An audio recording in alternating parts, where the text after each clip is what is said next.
Before the end of the 1800s, the most dominant genre of music worldwide to listen to was classical music. While there were many styles of classical, the music for the most part was the same. That all changed in the mid-1890s in a small port city in Louisiana. By combining rhythm from Cuba, South America, and Africa with classical instruments and forms, a new genre of music, now known as jazz, was born.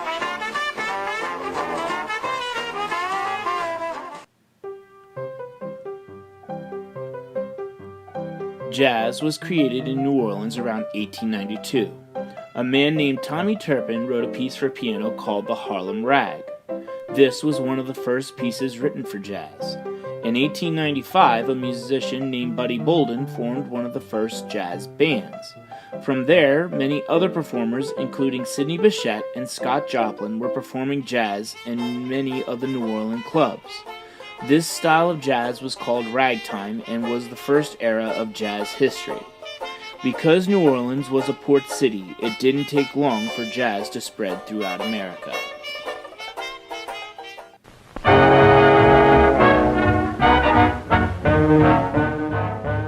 In the 1920s, jazz started spreading to other major cities like Chicago and New York City. Jazz was also being performed in Europe after the original Dixieland Jazz Band brought the music to London in 1919. New York clubs were recruiting jazz musicians from New Orleans to play and entertain their customers. Jazz coming to New York helped spark the Harlem Renaissance in the 1920s. This was the first movement to help highlight the intellectual, social, and artistic expressions and contributions of African American culture in the United States. This is commonly referred to as the Golden Age of Jazz because it was now popular worldwide.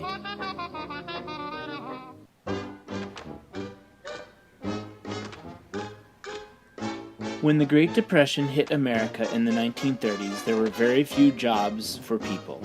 However, one of the few stable jobs was being a jazz musician. Because jazz was so popular, it had unfortunately gotten a reputation of morally corrupting the youth and women of America. But jazz endured, and towards the end of the Great Depression, the jazz bands expanded in size from 7 to 10 performers to almost 20, because the venues to perform in grew bigger as well.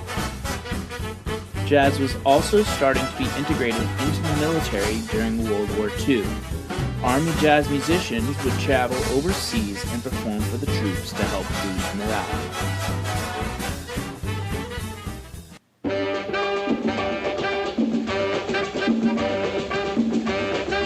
After World War II, while jazz was still at the height of its popularity, the bigger bands started breaking up. These musicians would start forming smaller groups and focused on fast-paced music that helped evolve jazz's sound.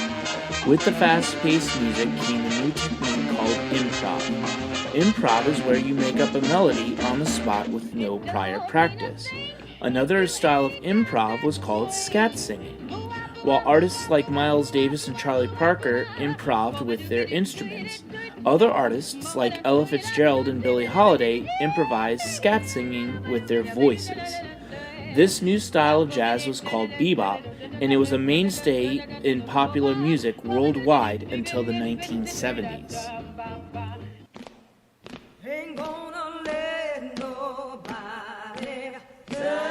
During slavery, those held captive used chants and spiritual music to help keep morale and aid those seeking to escape. Years later, when the guitar came to America, these songs were mixed with folk music to create a genre called blues. In the 1950s, when the electric guitar was invented, it was integrated with blues and became a genre of jazz popular in the southern states. Blues jazz became a very important part of the civil rights movement as the music was used during peaceful marches. In performance, blues used piano, drums, and bass, but the focus was on the guitar and singing. Today, blues survives in the musical genre R&B.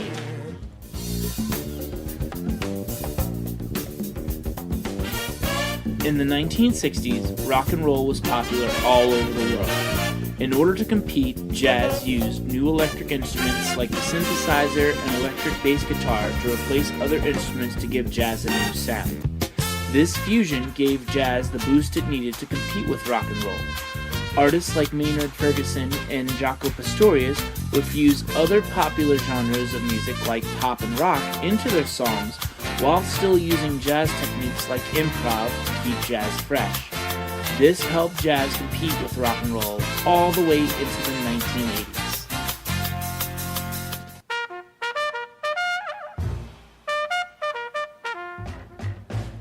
Today, modern jazz takes everything that was great about the genre and modernizing it. The big band format became normal for high school and professional groups. Composers arranged music from the older styles like swing and bebop for modern groups as well. Educators like Wynton Marsalis helped dispel many of the myths surrounding jazz history. Artists today like Norah Jones and Esperanza Spalding are both R&B and jazz artists, with groups like The Roots and Stay Human staples of the late-night show bands.